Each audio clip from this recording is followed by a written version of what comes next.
For today's headlines,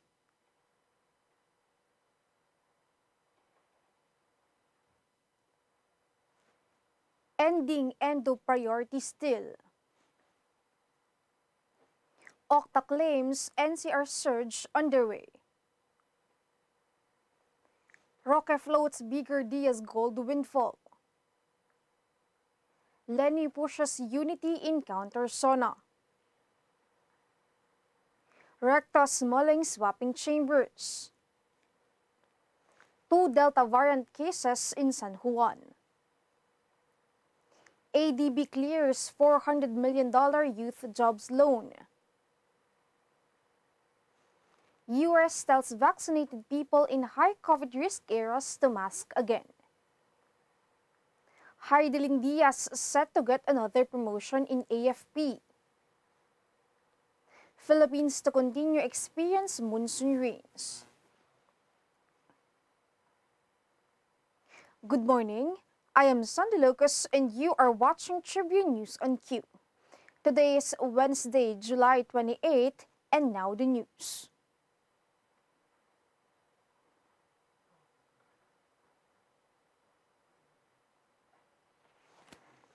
Abolishing exploitative forms of contracting practices remains one of the priority measures that President Duterte, even if it was excluded in the 12 favored bills he cited Monday during his final State of the Nation address. Presidential spokesperson Secretary Harry Roque said on Tuesday that the executive branch will continue to work with Congress to approve the measure, commonly known as the anti-endo bill, within the remaining months of the administration. Endo is the colloquial and contracted form of end of contract, a practice by which employers do not allow workers to work past 6 months to stop their automatic regularization. Roque noted that passing a law that seeks to end labor contracting was one of Duterte's campaign promises, but the president vetoed the proposed measure submitted to him by Congress in 2019 due to supposed objectionable provisions of that version of the bill. Labor Secretary Silvestre Bello III has yet to issue a statement on the non-inclusion of the security of tenure bill at Duterte's last SoNA, but he previously said that he requested the president to certify the proposed measure as urgent. Bello also denied claims of Jing Paras, former Undersecretary of the Presidential Legislative Liaison Office, that the bill ceased to be the administration's priority. Meanwhile, the Employers' Confederation of the Philippines urged the palace to clarify the provisions of the new anti-endo bill to be submitted to President Rodrigo Duterte. OCTA Research Group said on Tuesday that Metro Manila is officially experiencing a surge in COVID-19 cases. The announcement came a day after the Department of Health denied claims that the NCR is experiencing the early stages of the surge of COVID-19. Health Undersecretary Maria Rosario Vergere cautioned other health experts from using the word surge as it further stresses the public. She said the department has yet to see any objective basis that there is already a surge in NCR. The country recorded an additional 7,186 new cases, the highest reported in more than a month. Earlier, the DOH said the increase in cases can be attributed to the highly contagious Delta coronavirus variant.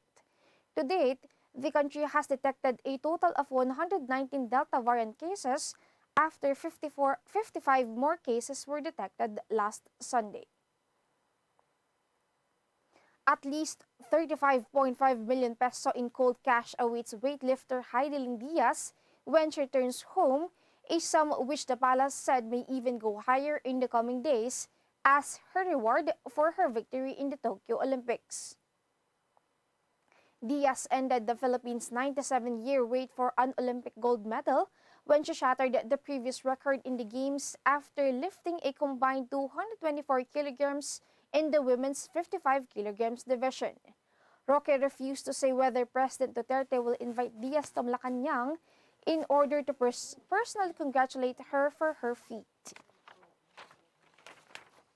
Although Diaz was heaped praises by Malacanang, the palace mouthpiece refused to apologize for a supposed ouster plot matrix that was released in 2019, which included the athlete in the supposed plot to unseat Duterte.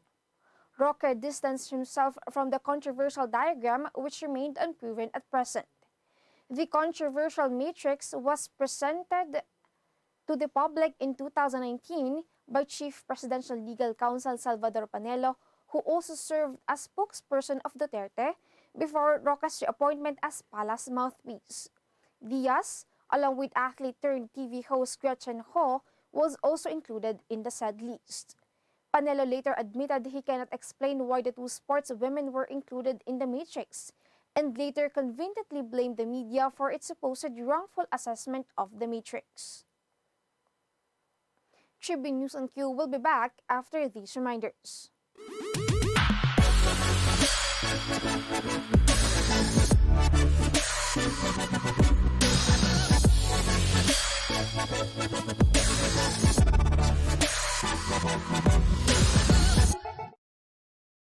Viber is the free and secure way to connect with friends and family, anywhere.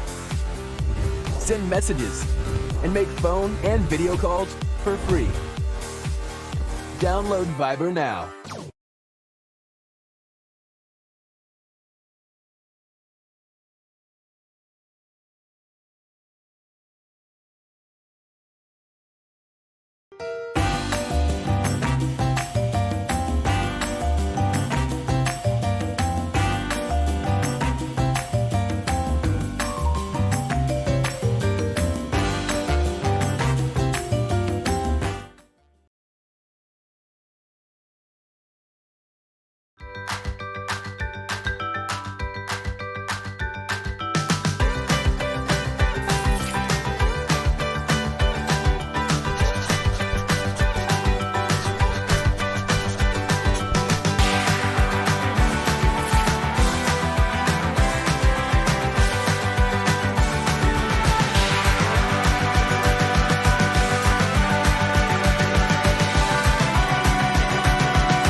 Vice President Leni has found the government's COVID-19 pandemic response as lacking.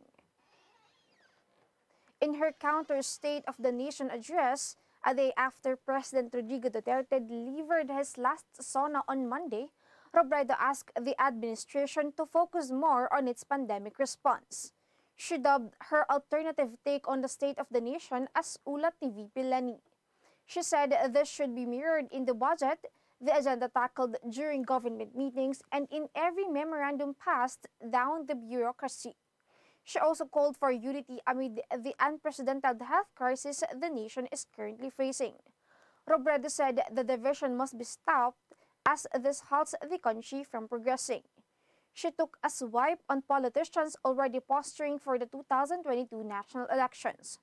Robredo also underscored the Filipino Bayanihan spirit as she expressed her gratitude to those who helped and contributed to her projects.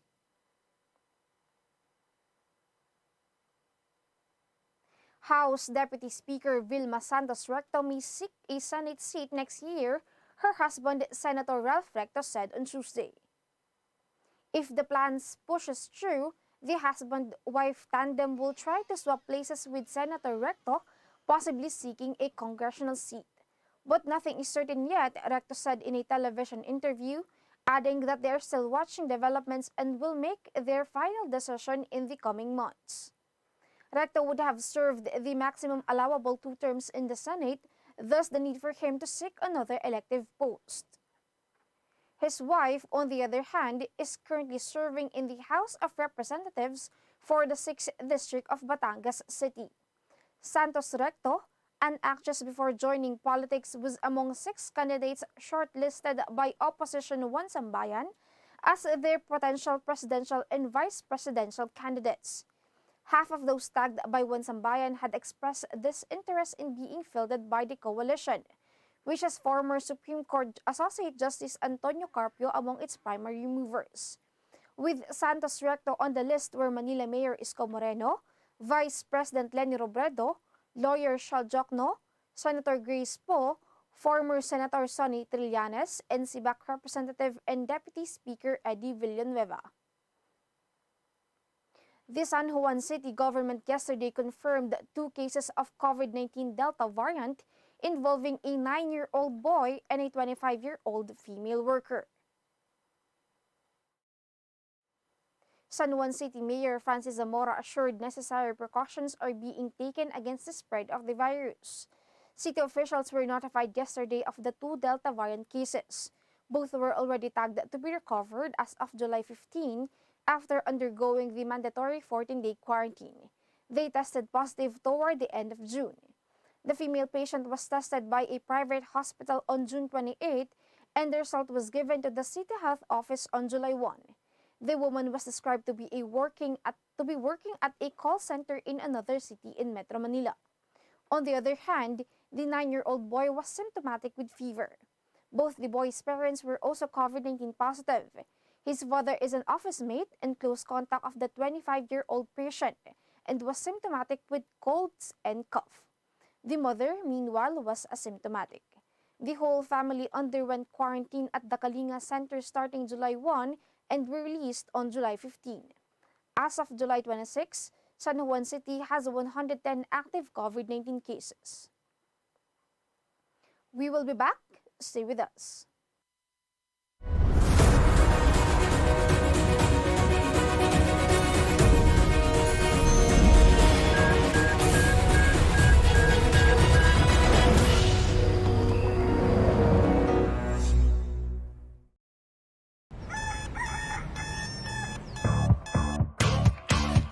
Click, that's it. Never thought self-service can be this slick. Modify plans in a snap, walang hirap, it's a wrap. Just tap the app. Now you can check, view, subscribe, renew. Help and support for you. Out with the ring apps are the in thing, you know what to do. Globe at home and Globe One, all in the Globe app na yan. Self-service and easy to use, mas okay tayo dyan. Globe at home and Globe One, all in the Globe app na yan. Instant response, no hold time pa, wala nang hintayan. Download Globe at Home and Globe One app, all in the Globe app na yan. Download the Globe One and Globe at Home apps from Google Play Store and Apple App Store now. Download Globe at Home and Globe One app, all in the Globe app na yan. Iba ng panahon, ang dami ng bago ngayon. Pati ang mundo natin, well, nagbago na rin. Buti ano bayan, bigger, better na.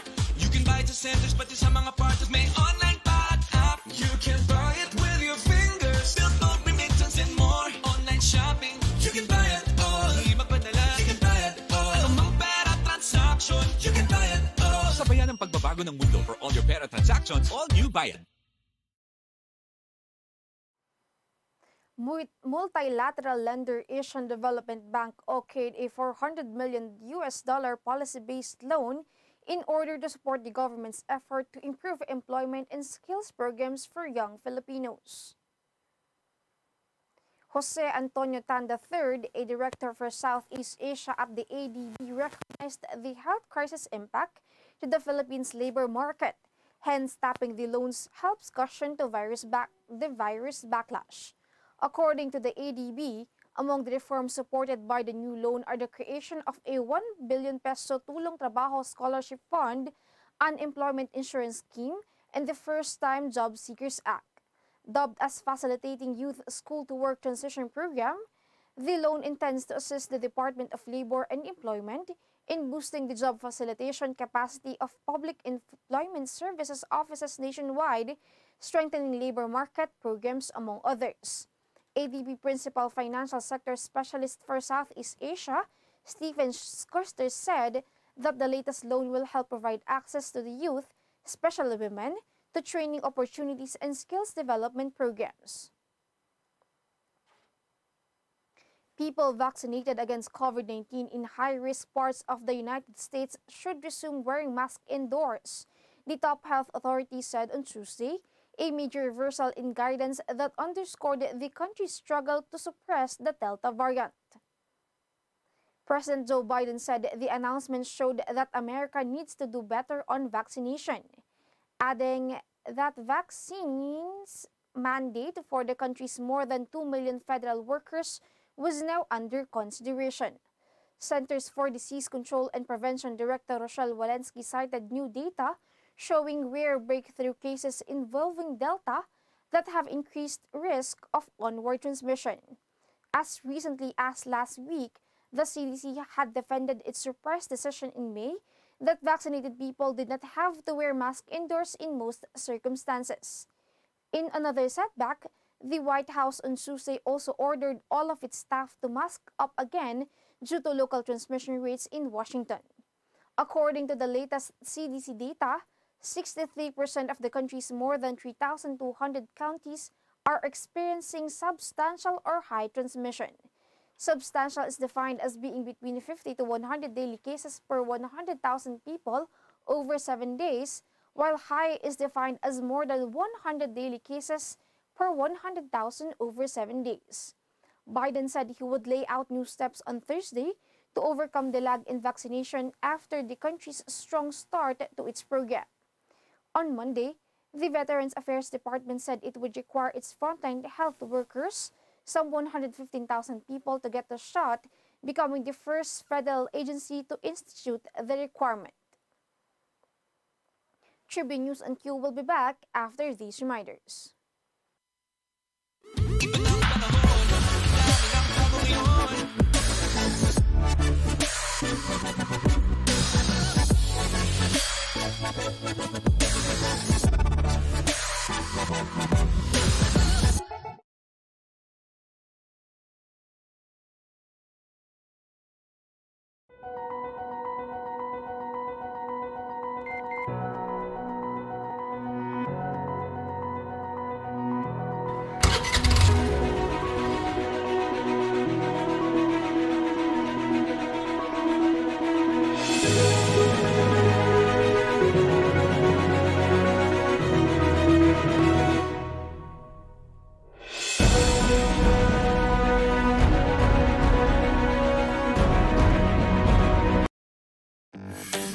Araneta City, home to the country's first indoor shopping mall, the world's original Thrilla, and the first ever Bini Bini pageant. Now a place for your first win, your first catch, your first home, your first big break, your first date, and even your first love.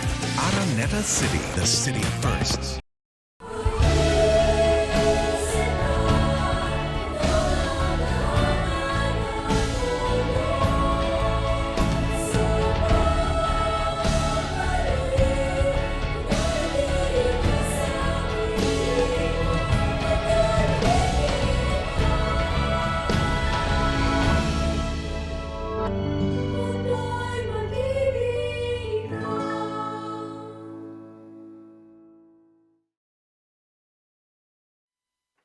In sports, weightlifter Hidilyn Diaz is set to get another promotion in the military after her gold medal win in the Tokyo Olympics on Monday.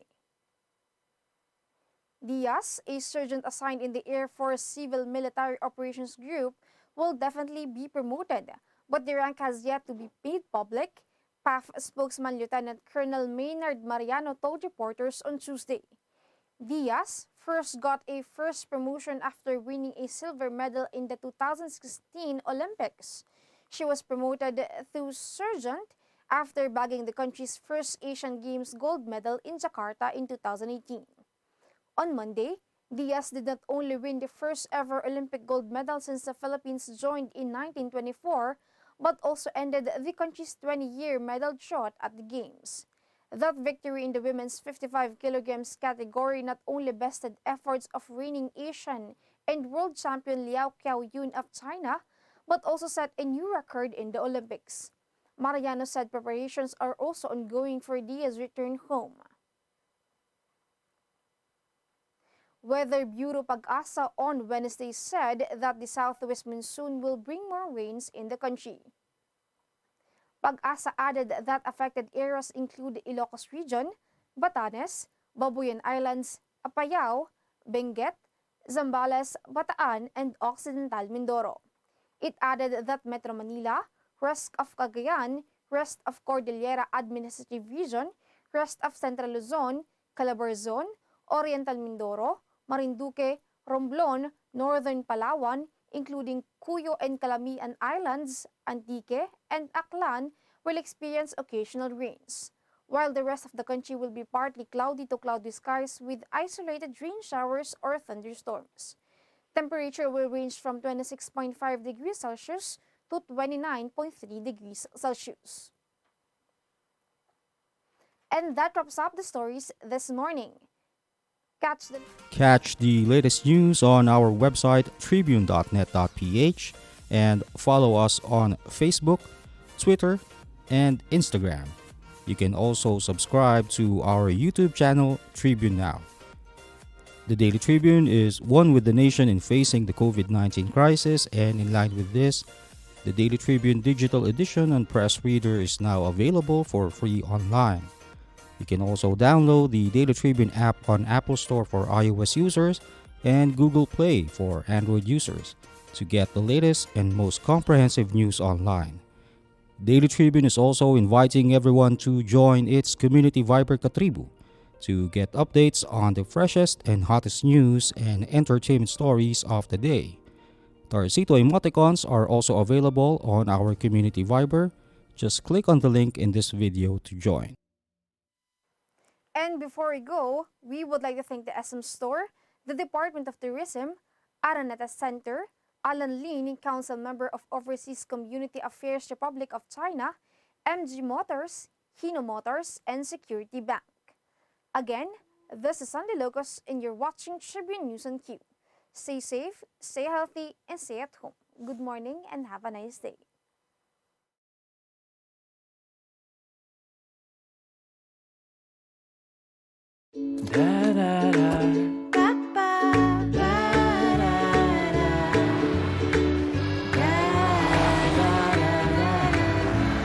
Make long distance easy with the Mirage G4.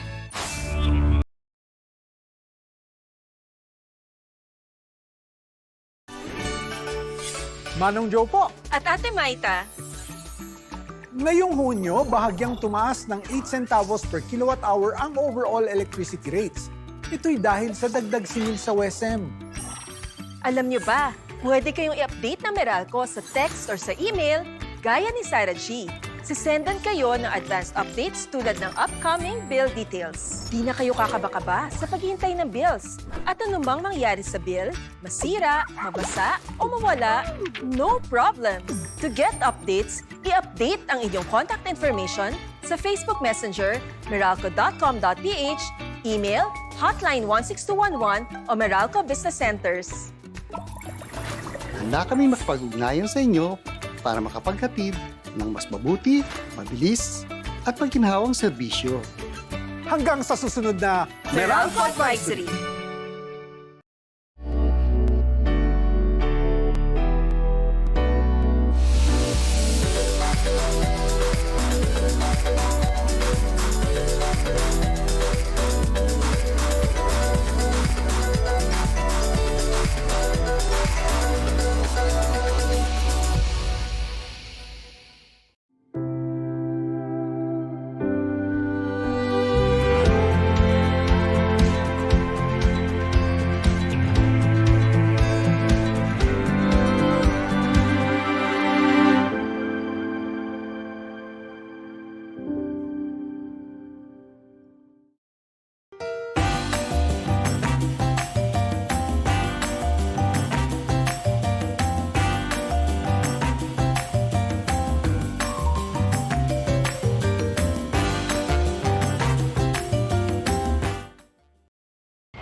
Every time I'm on the road, I can expect high performance from Phoenix Fuels. Now with Pulse technology, delivers enhanced power and acceleration to make every trip come alive.